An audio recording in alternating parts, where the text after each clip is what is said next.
Hi, welcome to today's lesson. What we're looking at today is the area of a trapezium. Okay, so area of a trapezium. Now, a trapezium is a shape where the only restrictions on the trapezium is the quadrilateral, 4 sides, okay, and 2 of the sides are parallel. That's it, okay? So I've got just 2 sides are parallel.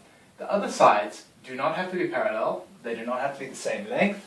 The only thing that I have to have is 2 sides are parallel. The 2 sides that are parallel also do not have to be the same length. So now, for labeling purposes, let's just quickly label these things. So I'm going to call this one A and this one B, those 2 straight sides. Okay? Now, if you watch my other videos on the area of a triangle, okay, half base times perpendicular height, the area of a parallelogram, base times perpendicular height, and even if you think of the area of a rectangle, you can think of it as base times perpendicular height. Okay, just that with a rectangle, the perpendicular height happens to be one of the sides. So, the area for this should be, if it's sticking with all the pattern that we've seen so far, it should be base times perpendicular height. So, my perpendicular height, yep, is in here. There's my perpendicular height, the distance between the 2 sides. Let's call that h. Okay. The problem is that my base is not even. Okay. What base am I going to use? Because if I flip it upside down, I could use that as the base, and then that would still be my perpendicular height, but it's not the same size. So in order to get an even base, to get something that's accurate, I have to average the 2 bases. I have to take the average of these 2. How do you take the average of 2 numbers? Well, the average of 2 numbers is very straightforward. If I take the average of 2 numbers, I want this color. So if I want the average of A and B, okay, I do A plus B divided by 2. That's the average of the two numbers. So let's take the average base. And then all it becomes is my average base times my perpendicular height. The same as a rectangle, same as a parallelogram, okay? Similar to a triangle. So my area for a trapezium, the area equals average base, A plus B divided by 2. That's my base times my perpendicular height. Now there are so many ways to write this. Okay, you could write it as average base times perpendicular height, which I think is a nice way to remember it. All right, or you can go height times A plus B over 2.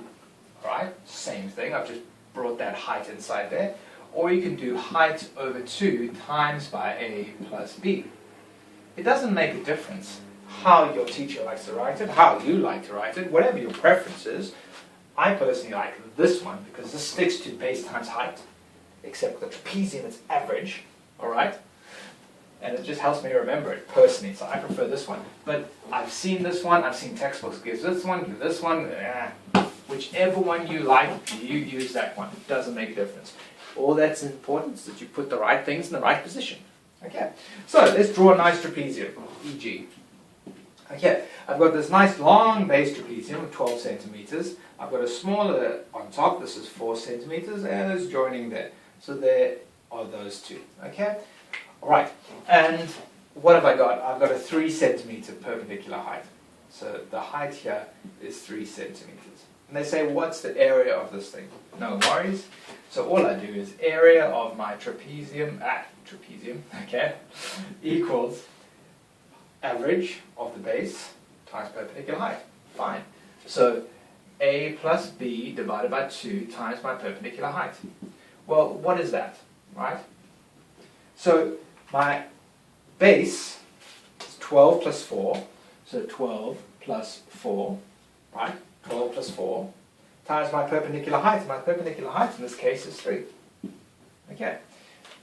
Fantastic. Let's work it out. So 12 plus 4 is 16. Half of 16 is 8. 8 times 3 is 24. 24 centimeters squared.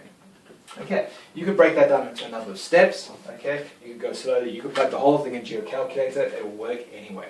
The important part is, what do I take? Where do I put it? Okay, average base times height. All right.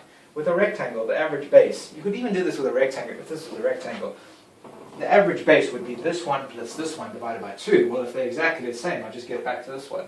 You with me? Even for parallelograms, same thing. The bases are the same. So if I add them together, divide by 2, I get the same one. All that I'm doing here is I'm taking the average base because the bases are not the same. The top and the bottom are not the same length. That's it. Okay. Average base times height. It's all the same for all the quadrilaterals. Base times height, base times height, base times height. That's it. Okay. Good way to remember it, I think, personally. But that's just my opinion. Okay, these are my videos. Alright. Come watch some more. There's some more notes in the blog, and remember, I'm here for you.